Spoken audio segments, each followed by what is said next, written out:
These are the dealings.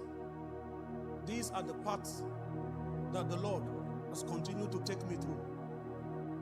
Some of you, the Holy Ghost will wake you at night and say, look at everybody sleeping. The more you are looking, the more your heart is getting heavier, heavy. The whole essence of that whole experience is to cast a weight on your soul.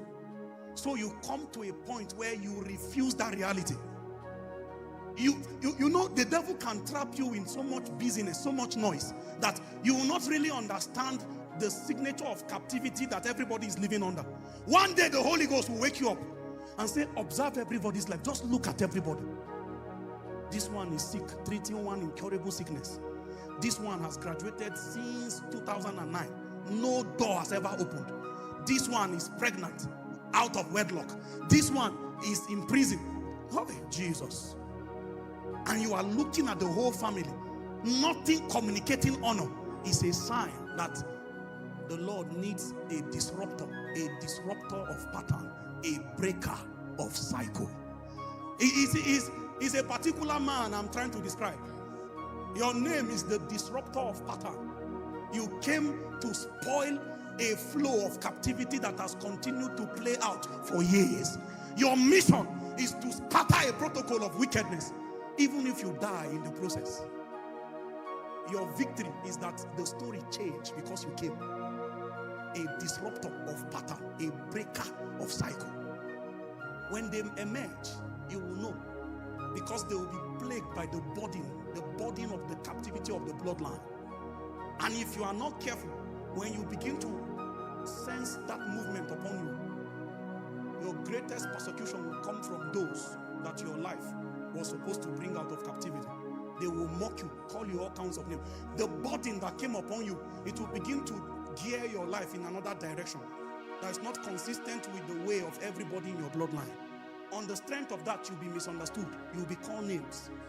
But there is something that is wrong in the realm of the spirit that the God has called you to address. There are those among us who will become disruptors of patterns. It is you that will break a cycle, something that has continued to happen for dispensation to dispensation.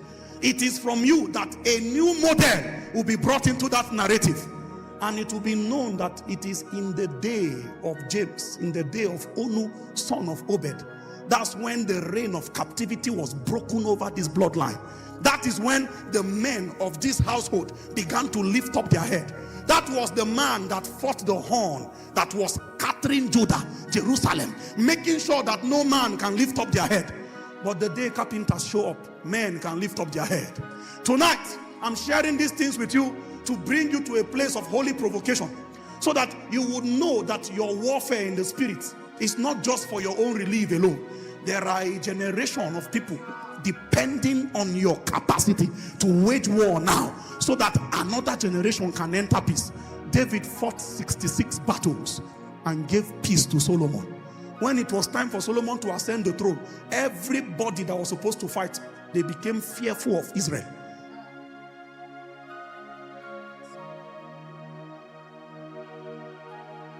Will the powers of the enemy submit themselves before your children come? Or you will bring innocent children into captivity and warfare? The same illness and disease that ravaged your life growing up, you can now look at a young child that came from your loins. Same signature. It means the enemies still came to keep another generation under captivity. It was as good as you never existed. Since your children should fight the same battle you fought, there was no advantage they got from you. It was as good that you never gave them any advantage in the spirit, since they too were brought into a warfare that they never bargained for. Hey, that fasting demand, that thing whispering, can you just tarry? Can you not stay away from food for just 21 days? It's not about your freedom alone.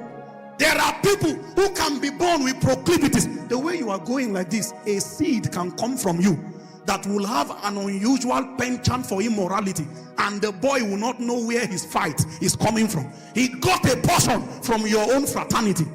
That's That's why tonight, if you are actually desperate in the spirit, you will realize that the warfare that is demanded of you to fight against corruption is not just for your own benefit. There is a generation counting on you, hoping that you can fight and plant banners of victory. They are born into peace. I told myself a few years ago, I'll fight my wars. I'll fight my battles. All captivity that I saw will die with me. My children will not enter this warfare. I will fight till my last breath. I will war with any nature that is trying to domesticate the inhabitant of my bloodline. Some of you open your eye and you realize everybody in your bloodline, they are victims of immorality. Your great-grandfather has several children out of wedlock. Your grandfather, many children, he does not even know their mothers. Your own father, you can look, it is before your eye. Before your eye. You can see a man who is trying. He is trying to be a responsible man. But there are laws at work that transcend his capacity. Hi, Jesus. One day, a very loyal, a moral man. One day, a strange woman just came and said, I came to bring your son to you. And you see a man who have tried to model integrity, his head down. They conquered him. They made sure his strength cannot prevail. When you see these things, it's a sign that there is war at the gate. You already know that it's coming from me too. It has flowed from one generation, second generation, third generation. Now you are fourth. You think they are not coming for you? They are preparing. If you are sincere with yourself, you can look inward and see the way you feel. You can see the movement of corruption that is trying to domesticate you. You can see the desires that crosses your mind. It's an ancient warfare. Many have fought before you. But there's a prophecy that has actually anticipated your arrival. They knew that they were weak. That day your father was brought to shame because of that scandal that came upon his name. It was his cry, his secret desire. One day a warrior will emerge. One will come from among us. One will emerge in whom the shame and ridicule of corruption will not be able to subjugate. Are you the one who is to come? Are you the one that can change this pattern forever? Are you going to be the first person to be legally married in that family? Are you the one that can fight the warfare? Huh.